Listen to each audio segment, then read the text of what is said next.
I take some time, so please make sure while we will both languages. Our colleagues can be able to make our language. Friends, the issue before us is political even before legal. Both facets are important, but it's a vital political issue for this country, for all political parties, for leaders of all political parties.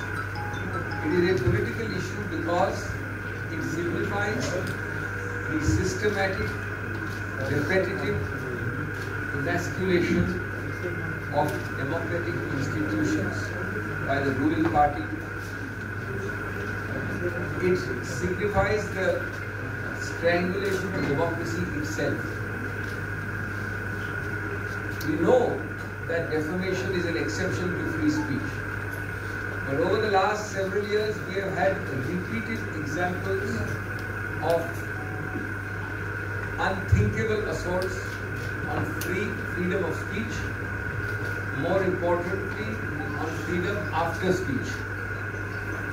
After speech, you are told that you will be visited with the worst possible consequences, be it criminal, be it civil, be it incarceration, be it intimidation, be it harassment in every sphere of your life. We all know that Rahul Gandhi has been speaking out fearlessly inside and outside Parliament. He has spoken on social issues, on economic issues, on political issues, without any fear or inhibition, frankly and candidly through you to India. Clearly, he is paying a price for it. Clearly, this government is rattled because he speaks with facts, figures on demonetization, be it on a supposed clean chip to China, be it on GST. He is consistently aggressive and open in his questioning. And therefore, this government is doing all these, finding new techniques of throttling his voice, of gagging him. Shri Rahul Gandhi goes abroad, he is not entitled to speak freely on grounds of fake nationalism, created imaginary nationalism, rhetorical nationalism, non-existent issues. He comes back and his speeches abroad become the basis of action against him inside Parliament. He speaks in Parliament, one of the most detailed and open speeches when the Prime Minister spoke, and he is referred to the Privileges Committee. After he came back from abroad and post the recess, when this session starts, a remarkably new ground is found, unheard of in the annals of parliamentary history. The ruling party resorts to disruption every day, saying a precondition for someone to speak in Parliament or attend Parliament is that he must first apologize. I don't think in any parliamentary democracy, Westminster or non-Westminster, you have found this kind of stipulation. So disruption by the ruling party, all of this is part of a pattern. All of this is part of a pattern to stop him, A, because he speaks fearlessly and candidly, B, to divert attention from the real issues, to divert attention from the questions which my friend here asks every day, to divert attention from the burning issues before the nation today. And it is done also to send a message to create a fear psychosis amongst those who dare to question this government. Friends, that is the political part. That is what should concern our body politic. There is equally a legal part.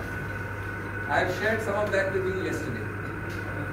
Since we've had slightly more time, let me elaborate a little more today. When you hurry, when you are premeditated, when you have decided to do something, mistake after mistake after mistake. You multiply mistakes on a repetitive basis.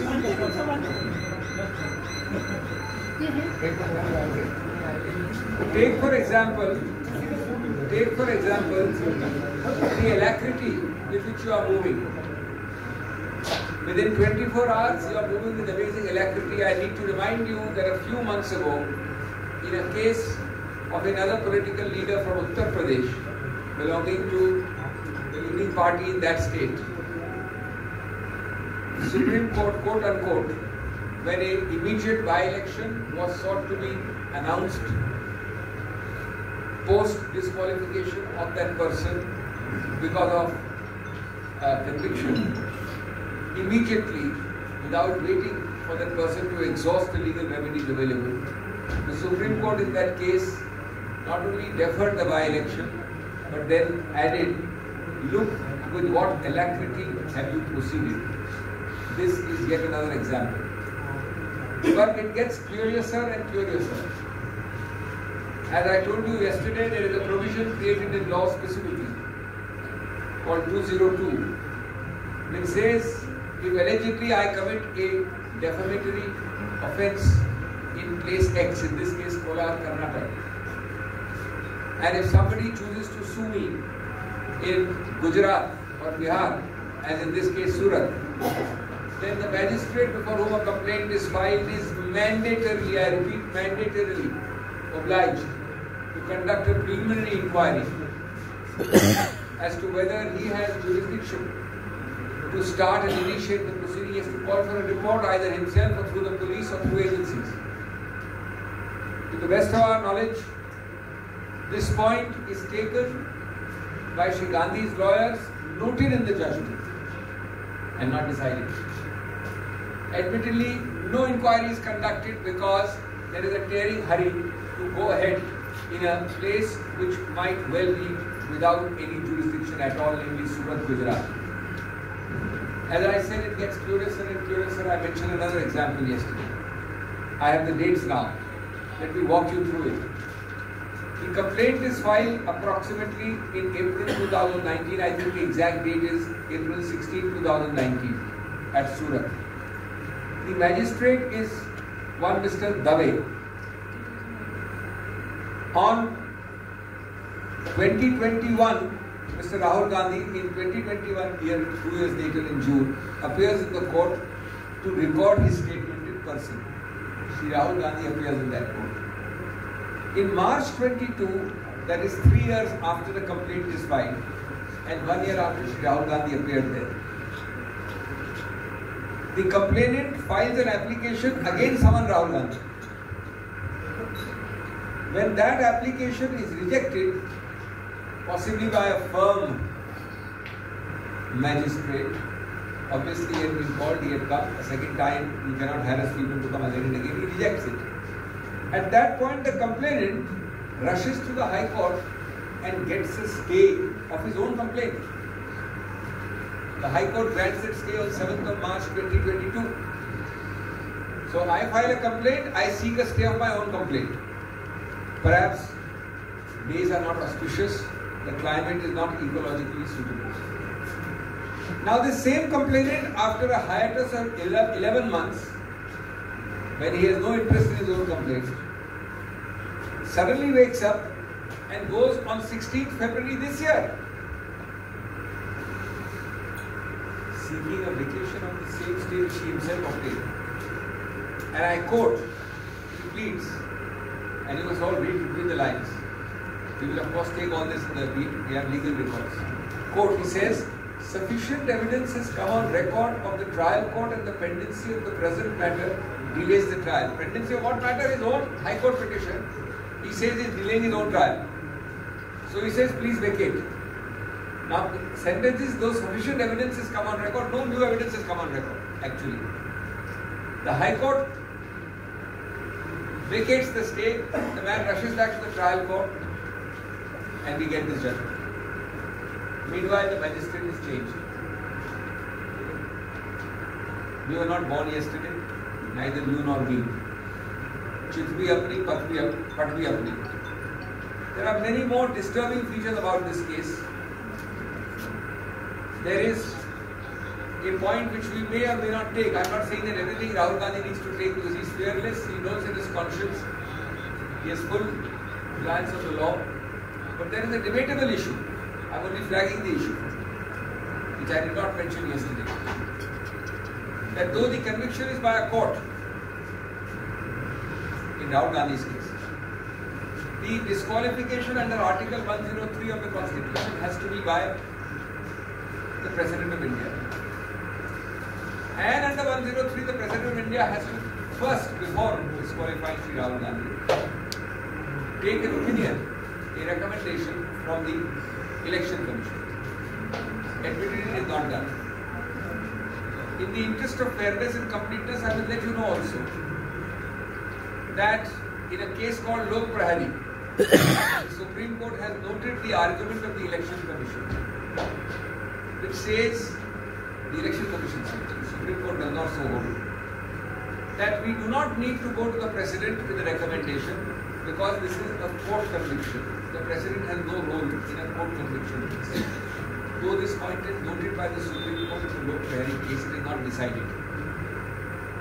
The Election Commission, no doubt, has issued circulars saying, in such cases of conviction, we don't need to go to the Honorable President. But my question is a little different. If the Constitutional Article 103 says so, neither the practice of the Election Commission nor indeed a recorder of a submission of the Election Commission to the Supreme Court, nor indeed a recorder by the Supreme Court can change the Constitution. The highest law of the land is the Constitution. The text of the Constitutional article cannot be diluted by a practical approach saying it's a conviction by a court and the President is excluded. That is itself a questionable exercise, this immediate issuance today of disqualification. But we let it be. We are confident that we will get a stay of conviction. A stay of conviction will remove the very basis of this disqualification. This disqualification is nothing but consequential. When the foundation goes, namely the conviction is stayed, the consequences of an illegal foundation will also go. But obviously, as the Election Commission knows, as the Government of India knows, as the BJP knows, it takes time to draft, to file. They are taking advantage of that time, hot-footing it by these disqualification notices. But we have full faith in the law and the majesty of the law, and we believe that we will emerge victorious in the near future. दोस्तों, आज जो मुद्दे आपके समक्ष